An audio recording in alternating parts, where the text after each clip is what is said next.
Pagnilayan po natin sa ika-6 na salita. Ito'y manggagaling sa John chapter 19, verse 29 and 30. May isang mangkok roon na puno ng asim na alag. Itinumog ito ng isang espongha, inilagay sa dulo ng sanganang isopo at ipinasipsip kay Jesus. Nang masipsip ni Jesus ang alak, ay kanyang sinabi, naganap yun. Ang kahulugan ng ika-6 na salita is the word of victory. Dito po makikita natin kung paano napagtagumpayan ni Kristo ang sumpa, ang kasalanan, pagkaparusahan, at higit sa lahat, ang kamatayan. Talagang makapangyarihan ang salita ng Panginoong Hesus habang siya natumayupan.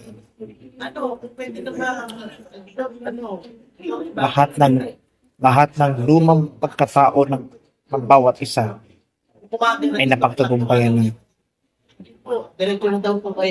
kasama ng Panginoong Hesus. Kaano kahalaga ang katagumpayan yun? Mahalaga po na tayong lahat ng mga mananampalataya ay matutong kumapit sa kamay ng Panginoong Hesus at patuloy tayong gagabay sa pamamagitan ng kanyang marubdob na pakikinig ng kanyang salita. Kapatid, friendship, ka-prayer partner, katuwang at ka-UGC.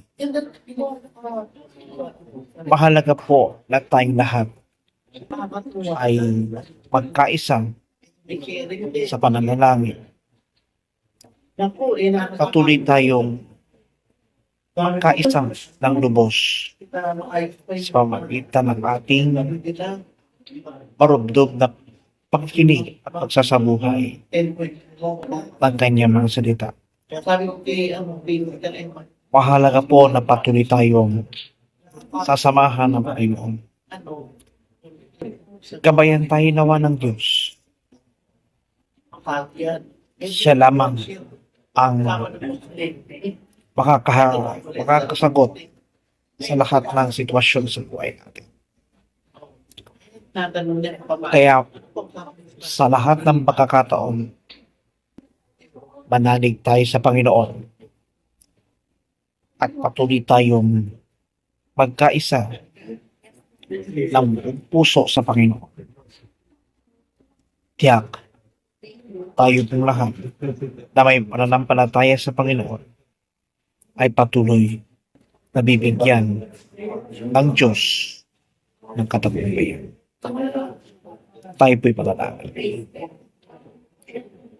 Aming Amang nasa langit, bigyan mo kami ng espiritu ng katagumpayan ayon sa iyong kalooban, sapagkat napagtagumpayan ang iyong anak si Jesus mula sa sumpa, kasalanan, kaparusahan at kamatayan, upang kaming lahat na may pananampalataya ay patuloy nakakapit sa iyo. Salamat po, O Diyos, sa ngalan ni Jesus, sa ngalan ng mga tanganan at ang Espiritu Santo. Amen. Kapatid, friendship, ka-prayer partner, katuwang at ka-UGC, tandaan po natin ang winika ni Jesus. Naganap na. It is finished. Consummatum. Paghihirap, na hindi gumamit ng dahas at kapangyarihan. Sinikap niyang makalaya tayo sa kaparusahan sa ating mga kasalanan. Maraming salamat, Panginoong Hesus, sa aming kaligtasan. Given the time to reflect on these words, "It is finished," brought me joy in overcoming my own sufferings as part of my mission. I triumphantly won all my battles in life, including the fight between God's will and mine. Sinubukan kong tinakasan ang pagiging guro, kapalit ng maranyang pamumuhay sa ibang bansa at pagkuha ng ibang kurso. Pero sa huli, pinilit ko pa rin ang maging guro, gaano man ito kahirap, dahil ako ay naniniwala na ito ang kagustuhan ng Diyos sa akin. This is my purpose in life. Kailangan kong maging guro para sa aking misyon. It is finished. Tapos na ang mga paghihirap ko sa buhay. I retired as a school head, resigned as a department head, OIC dean. But the mission still continues outside DepEd and outside an institution. I embraced my new calling and mission as an author and a motivational speaker. I will write and speak for God's goodness.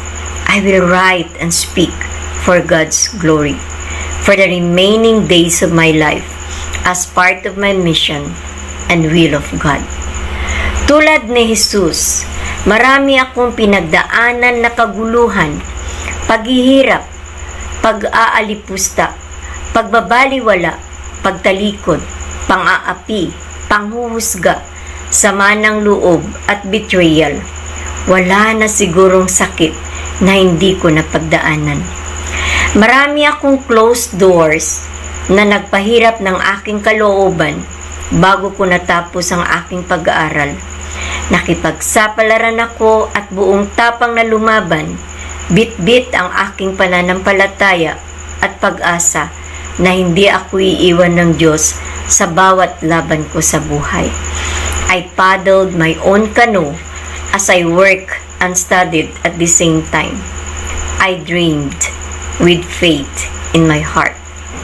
Hindi naging madali ang pagtupad ng aking pangarap na makapag-aral.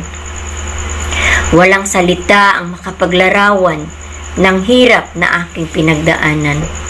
Pero tulad ni Jesus, tahimik kong binuhat ang aking krus mula sa aking pag-aaral patungo sa aking pagiging guro, school head, school owner, let review mentor, at ngayon bilang book author at motivational speaker. Sa bawat yugto ng aking buhay ay panibagong hamon ang aking hinarap at pinagdaanan. At lahat ay aking napagtagumpayan sa tulong at awa ng Diyos.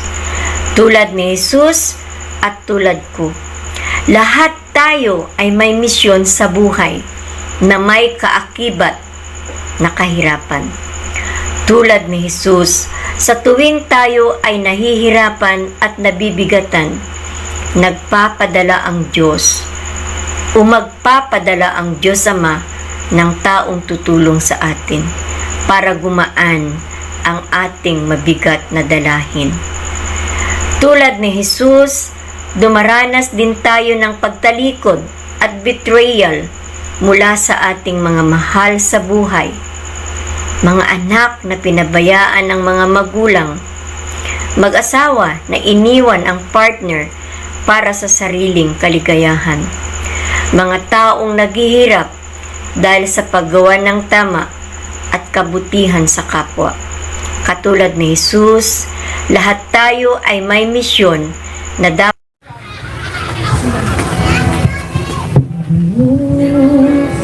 sa pananalangin ko, turuan mo akong manalig sa'yo. Isip kong ito, iisip mo, upang magamit mo ang buhay ko. O Diyos, sa pananalangin ko, tulungan mo akong manalig sa'yo. Buhay ko ito, inisip ko, upang magamit mo ang buhay ko. O Diyos, pag-ibig mo ay di nagbabago. Ako mong anak na matay, dahil sa sala ko, nasasalamat ko, maging sa iyon ang pagsamba. Sa Panginoon Jesus, tuon ko ay luluhod. Siya ang dakila sa lahat, siya ang Diyos. O Diyos, pag-ibig mo ay di nagbabago. Ako mong anak na matay, dahil sa anak ko, masasalamat ko, maging sa